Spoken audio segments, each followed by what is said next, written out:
In daylight, Ravenpaw could see the huge gray-brown boulder that hung over the stream. The water vanished beneath the rock, and sun-dappled ripples cast a pattern of light onto the bottom of the stone. They had hardly gone past the holly bush when several figures appeared, running towards them, Plumwillow in the lead. "We told you to stay away!" she growled. A Ginger Tom bounded beside her, his hackles raised. "Get out of here!" "Plumwillow, Bouncefire, wait!" A silver tabby she-cat with clear green eyes sprang down from a path near the foot of the cliff and blocked their way. "Enough! These cats mean no harm!" "We don't know that," Bouncefire muttered. But he stayed where he was and watched as the silver-gray cat approached Ravenpaw and his companions. Ravenpaw picked up the clean scent of herbs on her pelt and spotted a scrap of cobweb clinging to her ear. "My name is Echo Song," she meowed. "I am SkyClan's medicine cat. Leafstar told me about you." Her voice was gentle, and Ravenpaw let the fur on his spine relax. "I need to speak with Leafstar. Please, it's important." Echo Song studied him for a moment, then turned, her fluffy silver tail straight up. "Follow me!" She led them past Plumwillow and Bouncefire, who hissed under his breath, and up one of the narrow paths. She paused and looked back. "Oh, I'm sorry," she mewed. "There isn't much room in Leafstar's den. I can take Ravenpaw to her, but would the rest of you mind staying down here?" Barley glanced at the warriors who had started to emerge from dens and behind rocks at the bottom of the valley. "Don't worry, you're quite safe," Echo Song told him. "Hawkpaw will look after you." A sturdy little cat with sleek gray fur and piercing yellow eyes who had just come out of a den nodded. "Absolutely," he promised. "Thank you," Echo Song mewed. "Let me know if Ebony Claw arrives and needs you to do something else." She went on to Ravenpaw. "Ebony Claw is a daylight warrior, so she's not here yet. Hawkpaw's her apprentice." He seems very committed," Ravenpaw remarked. Echo Song nodded. "He is. As long as we keep him away from Billy Storm's apprentice, Pebblepaw, the two of them do not get along." They left Barley, Riley, and Bella standing rather awkwardly with the gray apprentice and continued up the path.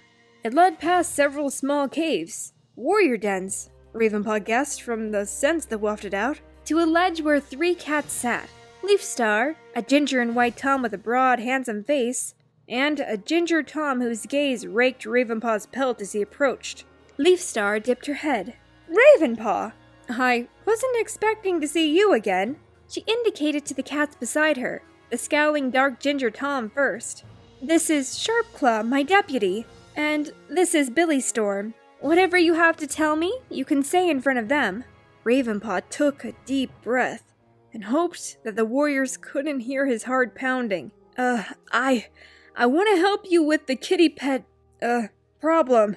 We saw what happened last night, and I think there's a way you could stop it." Sharpclaw stood up, hackles raised. "So, you were trespassing," he growled.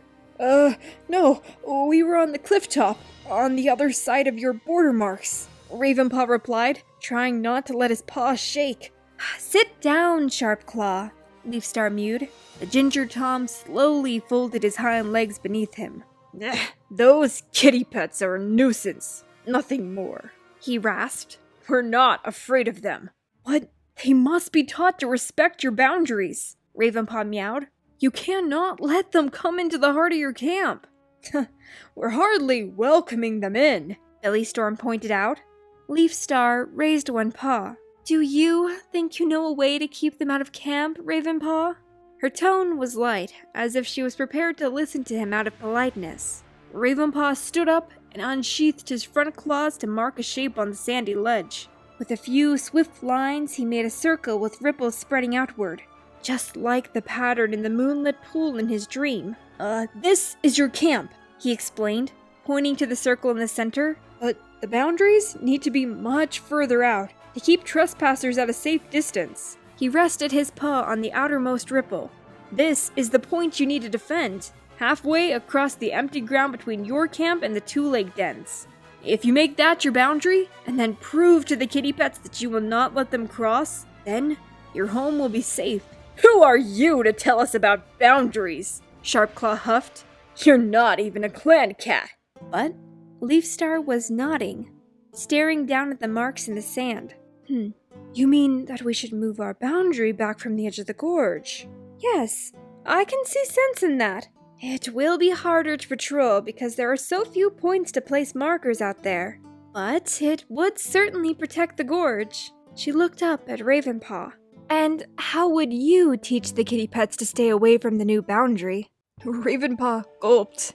Memories of his time in ThunderClan whirled in his head. Patrols, checking border marks, training with Tiger Claw, constant patrols along the new border, all night, until the kitty pets learn exactly where it lies. Your warriors will need to rest during the day, but perhaps the daylight cats can take over duties then?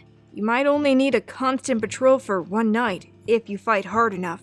We always fight hard enough! Sharpclaw snarled. Ravenpaw blinked. Before sunhigh today, you must set markers along the new boundary. Build places to mark if you must, from branches or piles of stones. Then rest until dusk, when every warrior and apprentice must take their place along the border. The kitty pets must not be allowed to set one paw across the line. He stopped, panting. His belly was gripped by a spasm, and he tried hard not to curl it into a ball to ease it. Leafstar studied Ravenpaw with a thoughtful gleam in her eyes. Once again, ThunderClan comes to help us, she meowed. Oh, I'm not ThunderClan anymore, Ravenpaw replied. Leafstar didn't say anything. Instead, she stood up and padded down the path to the bottom of the gorge, and then leaped gracefully onto the boulder. SkyClan, gather here, she yelled. Ravenpaw limped down behind Sharpclaw and Billystorm to join Barley. The black and white cat regarded him with concern, but Ravenpaw just nodded towards Leafstar, who was explaining the plan to expand the clan's boundaries. Her clanmates listened in silence, with frequent glances at the visitors. When Leafstar had finished, she beckoned to Ravenpaw with her tail. Ravenpaw gulped. Go on, Bella squeaked, bouncing on her paws with excitement. Ravenpaw stayed where he was. He didn't think he could jump anywhere with this pain in his belly. And he turned to face the crowd of cats. You are stronger than you realize, he began, raising his voice in spite of the throbbing inside of him.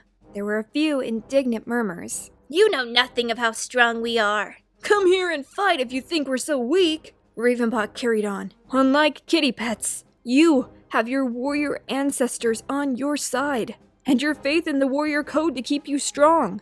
You have to make an invisible boundary visible and painful to the kitty pets who show you no respect. He drew another breath. They are not warriors. They will not win. They are not warriors. They will not win. Echoed the cats, and Ravenpaw sagged with relief. Leafstar met his gaze and nodded. Sharpclaw bounded onto the rock and began dividing the cats into patrols to trace out the boundary and create new marks far back from the edge of the cliff.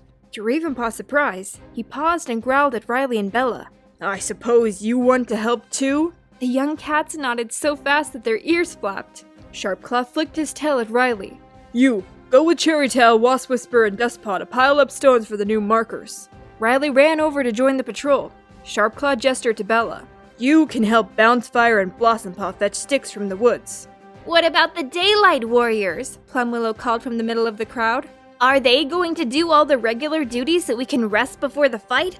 A slender black and white Tom popped his head up. We'll do all that and stay to fight, he declared. All around him, several cats nodded. We are SkyClan as much as you are. This is our battle too. Thank you, MacGyver. Sharpclaw meowed.